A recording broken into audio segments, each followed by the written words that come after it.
Hello à toi, petite vidéo du soir, voilà, un petit peu à chaud comme ça, parce que j'étais en train de tourner ma vidéo de demain matin, voilà, évidemment je la tourne la veille, hein. Elle n'est pas tournée à 6h30 du matin, mais c'est mon petit clin d'œil de la matinée pour vous souhaiter une bonne journée. J'étais en train de faire la vidéo sur style de combat, parce que c'était la dernière, hein. J'ai sorti Reign de glace, donc aujourd'hui, enfin hier, hein. Tout dépend quand tu écoutes cette vidéo, hein, c'est toujours pareil, et donc du coup, naturellement, c'était autour de style de combat. Petite parenthèse, je me suis acheté un petit booster Lorcana, voilà, la passion, comme on dit. Ça sera ma petite collection scellée pour l'Orcana, que je trouve vraiment magnifique. Regarde ces deux illustrations, j'adore. Franchement, moi, les boosters carton, ça me dérange absolument pas. C'est super joli, c'est super joli. C'est plus joli que cela d'ailleurs, je trouve. Et franchement, j'aimerais qu'il garde. Alors, ce que j'aime pas trop, c'est le design un peu découpé sur les côtés qu'il y a sur Pokémon. Je préfère quand c'est plein. Mais cette illustration est incroyable, magnifique. Franchement, magnifique. On a Volt ici. Et là, c'est Ankato, donc je me souviens plus comment elle s'appelait. Mais le dessin animé est vraiment génial. D'ailleurs, elle n'a pas de pouvoir, c'est assez marrant. Donc bref, ça c'est pour ma petite collection de CD. Voilà, 5,99, c'est plutôt pas cher. C'est cool. Là aussi, One Piece, nickel. Franchement, je suis pas fan des illustrations, mais je trouve que le booster est très très très joli. Donc ça, voilà, ça va dans ma collection en CD. Alors pour revenir à l'ETB, enfin pas l'ETB, justement, j'ai vendu la mèche. Donc j'étais en train de faire style de combat. Donc j'ai regardé la valeur du scellé, hein, et puis c'était assez standard, voilà, 20-25 euros du booster blisté, machin, et truc. Mais je vois le TB, et je me dis, waouh, le TB, mais c'est assez lunaire. Donc c'est vrai que je me dis, et c'est ça qui est assez intéressant de regarder ces séries-là, ça te permet, je pense, en tous les cas, c'est mon avis, de voir un petit peu les marges de progression qu'ont beaucoup d'items, en fait. Tu t'aperçois que, au final, beaucoup de séries ont fonctionné très rapidement. Tu prends par exemple Evo Celeste. Je parle de l'ETB, hein. C'est vrai que la display, elle est encore pire. Evo Celeste, c'est quand même un certain niveau, une exception. La display, on l'a vu, c'est à peu près 1K. Mais malgré tout, ça nous donne des informations aussi. On peut tirer des informations de tout ça. L'ETB Evo Celeste, on est à peu près dans les 300 euros, peut-être un petit peu plus, mais c'est à peu près ça. Et c'est vrai qu'elle avait déjà bien progressé très rapidement. Evo Celeste, c'était la première série, hein, de ce bloc-là à avoir fortement progressé. Et même si certains le disent, il y a eu beaucoup de disponibilité, ce qui est vrai. Moi, j'ai pu même en profiter, plutôt sous la forme de booster individuel. Et il y a énormément de stockage aussi d'Evo Celeste. Je pense qu'on est tous d'accord pour dire que le réservoir display, booster, tripack, ETB d'Evo Celeste est stratosphérique. Je pense qu'il y a beaucoup qui ont des casebox entières, des piles assez conséquentes. Et malgré tout, forcément, si c'est gardé, c'est pas mis sur le marché, donc là aussi il y a un côté un peu équilibrant. Ça veut dire que si demain tous ceux qui avaient ces items-là les mettaient en vente, oui, ça pourrait impacter le prix du scellé. Mais c'est pas ce qui se passe, et du coup ça impacte le prix du scellé, mais à façon inverse, c'est-à-dire que ça fait monter le prix du scellé. Personne n'a intérêt, surtout ceux qui gardent précieusement ces items, à faire exploser à la baisse le prix du scellé, c'est évident. Mais ça te donne des points, tu vois. Donc revenir sur le TB Evo Celeste, on était à 300 et des boîtes. Et ta style de combat qui petit à petit monte. Et je l'ai vu, je me dis, non, ce n'est pas possible. Plus de 300 euros le TB style de combat, c'est assez fou. Et c'est là où tu t'imagines que justement, c'est ça qui est intéressant. C'est-à-dire que tu prends Evo Celeste, c'est celle qui a le plus vite progressé. Et elle continue à progresser. Derrière, tu as tous les outsiders en finale. Est-ce que les séries mériteront de progresser aussi? Oui, évidemment. D'autant que, on sait, hein, les séries progressent non pas par les quantités de cartes qu'il y a à l'intérieur, mais aussi par le côté collection. C'est-à-dire, j'ai envie d'avoir cet item-là dans ma collection. il y a une demande voilà, qui s'installe sur ces items-là. Et par conséquent, s'il y a une demande, il y a des achats et à un certain moment, il y a moins d'annonces disponibles sur ces items.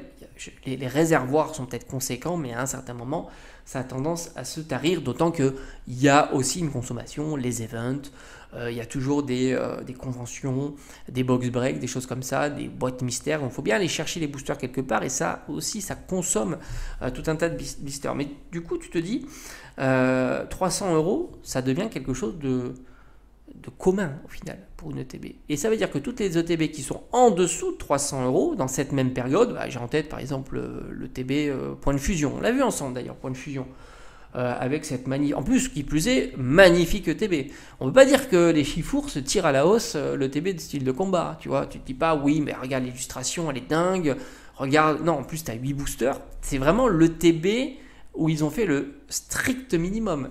Tu as 8 boosters, tu n'as pas de carte promotionnelle. Et tu te dis que Evo Céleste, style de combat, on est à plus de 300 €. Et tu vas voir que dans 6 mois, 1 an, on fera le bilan. C'est ça qui est, c'est ça qui est intéressant.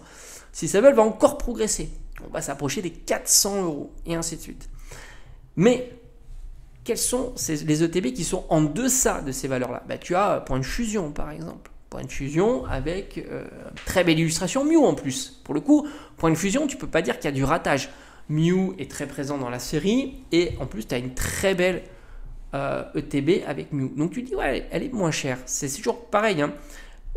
Quand les items montent en prix, tu as moins de personnes qui sont susceptibles de pouvoir se les procurer. Donc du coup tu as un effet où tu vas aller si toi tu commences par exemple une collection, tu vas plutôt aller sur les items bon marché par rapport à cette collection là. Si tu veux les ETB épée bouclier, tu vas déjà collecter celles qui sont pas chères. Ça te paraît cohérent. Les budgets sont plus resserrés. Et du coup, tu as, Point de Fusion.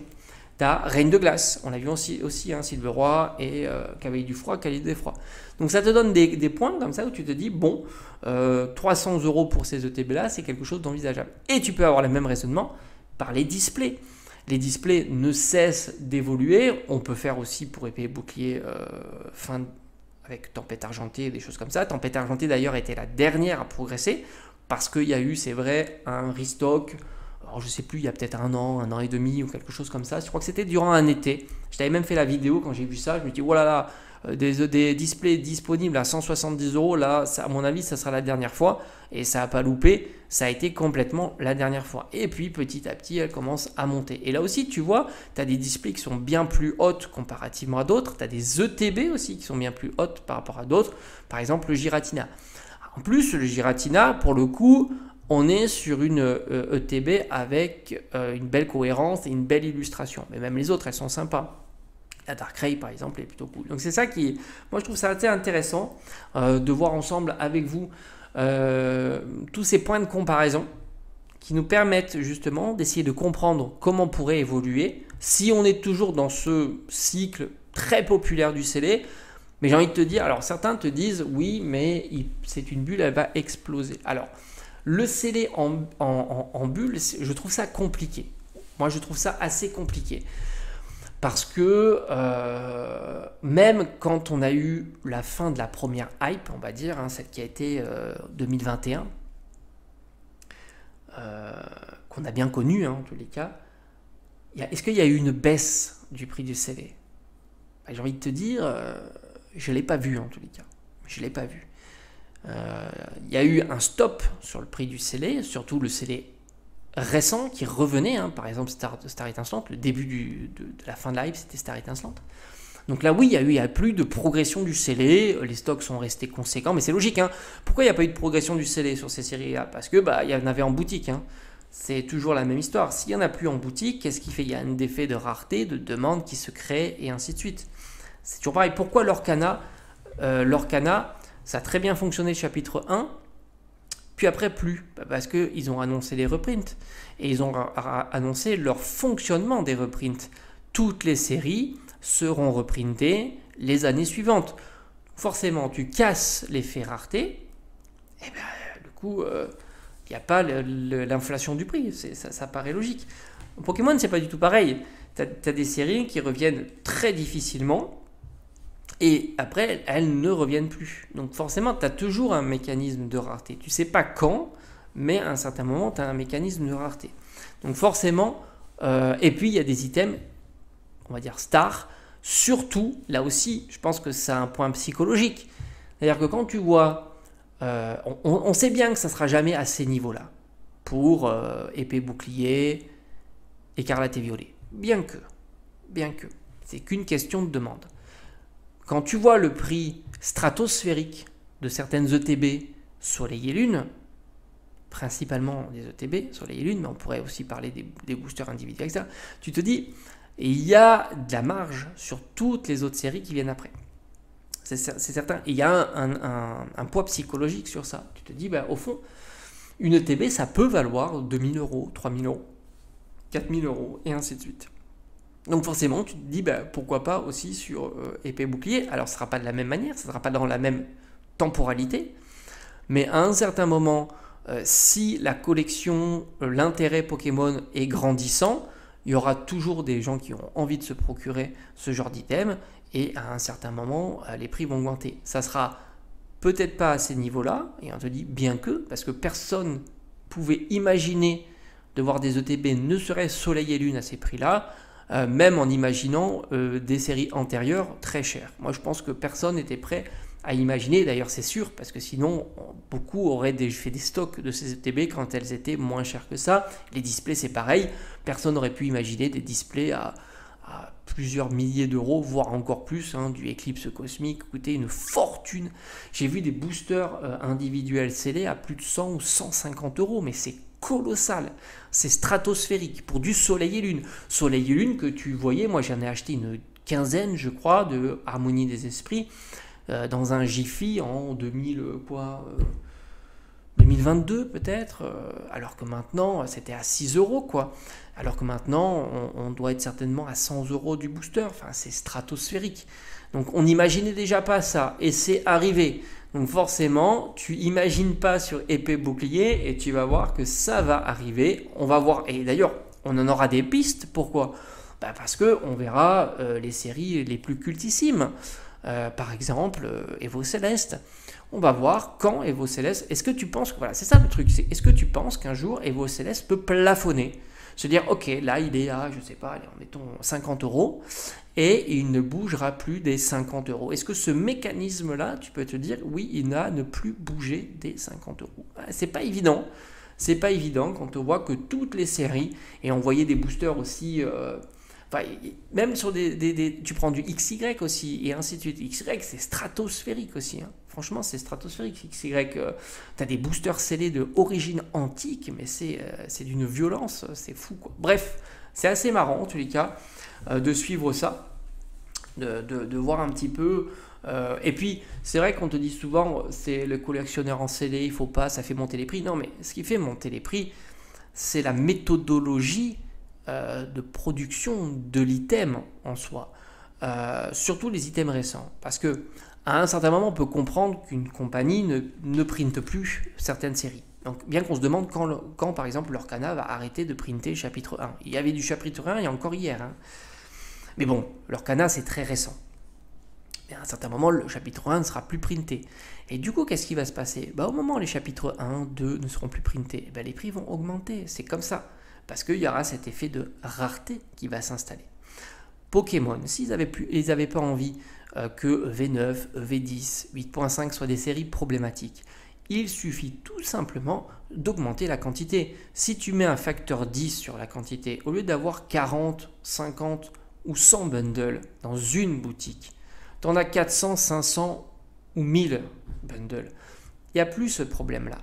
Et si toutes les semaines, une fois qu'ils sont vendus, tu en produis, il n'y a plus. Si tous les 6 mois, comme Lorcana, tu reproduis des boosters, il n'y a plus cet effet de rareté. Et l'effet de rareté est décalé, c'est-à-dire qu'il s'installera au moment où la société décide de dire bon, là, je crois qu'on a suffisamment printé par exemple, EV8, on arrête. Et là, de fil en aiguille, évidemment, mais c'est une volonté. C'est tout simplement une volonté. Donc, ce n'est pas une question d'avoir des collectionneurs en scellé, des investisseurs, c'est une question de disponibilité. Tant que la série est disponible, elle peut être que bon marché. Et au moment où elle n'est plus disponible, et qui plus est, elle propose des cartes intéressantes, ou un loot intéressant avec un taux sympa, etc., elle sera prisée. Et si elle est prisée et plus disponible, le prix va augmenter. C'est une histoire d'offre et de demande. Voilà, c'est toujours comme ça. Mais à un certain moment, tu sais très bien que l'Orcana, ça va se produire. On ne sait pas quand, parce que pour l'instant, il continue à produire du chapitre 1. C'est assez fou d'ailleurs. Moi, je trouve ça génial parce que j'ai loupé quelques chapitres. Un jour, je me relancerai dans l'ouverture et ça pourrait être sympa. Si les ETB Pokémon étaient produites plus massivement, et c'est peut-être pour ça que l'ETB est l'item qui performe le mieux en ce moment et très rapidement, parce que c'est peut-être l'item qui sera le moins reprinté ou le moins facilement disponible par la suite. On sait que les displays, par exemple, on en revoit assez régulièrement. Je crois qu'il y en a même eu qui ont la chance d'avoir du Star étincelante l'année dernière, du point de fusion, ou des choses comme ça. Alors que les ETB, c'est pas du tout la même histoire. Et c'est pour ça que les ETB, et puis faut pas oublier aussi, le collectionneur, il aime bien avoir quelque chose de complet dans sa collection. C'est-à-dire qu'il prend un bloc, il se dit, je vais avoir tous les items de ce bloc.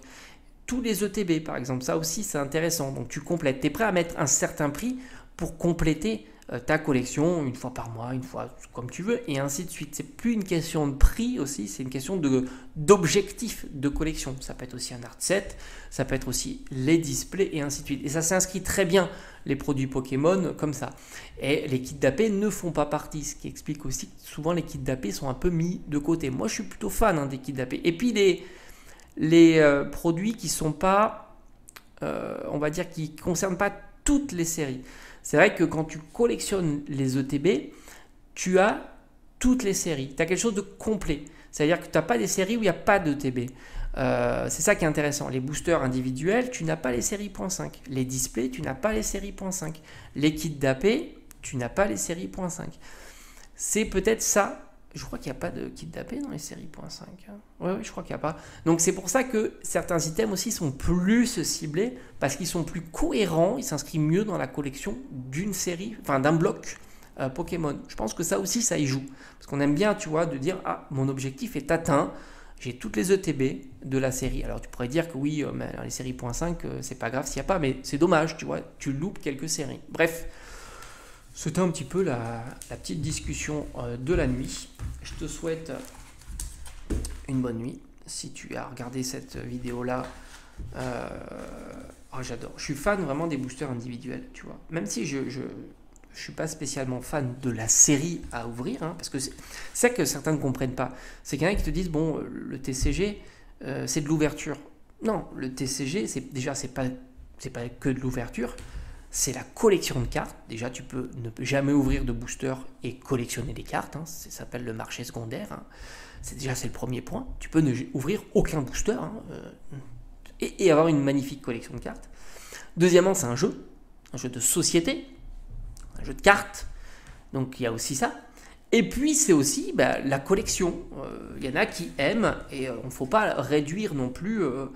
ceux qui aiment collectionner le CD, il y en a qui aiment collectionner le CD, et ça a toujours existé. Et puis surtout, on oublie que grâce à ceux qui ont collectionné le CD, ça permet de voir aussi de jolies ouvertures d'items anciens, sans même aller très loin.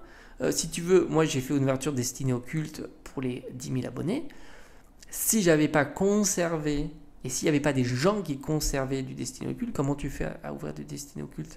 C'est quand même un peu historique de pouvoir remontrer tant d'années après comment on trouvait ces cartes. Et puis c'est la nostalgie. Moi, ça me replonge en nostalgie. Il y a 10 ans, quand j'allais ouvrir mes boosters, les chercher en boutique, quand il y avait Toys R Us, tout ça, ça me replonge dans la nostalgie.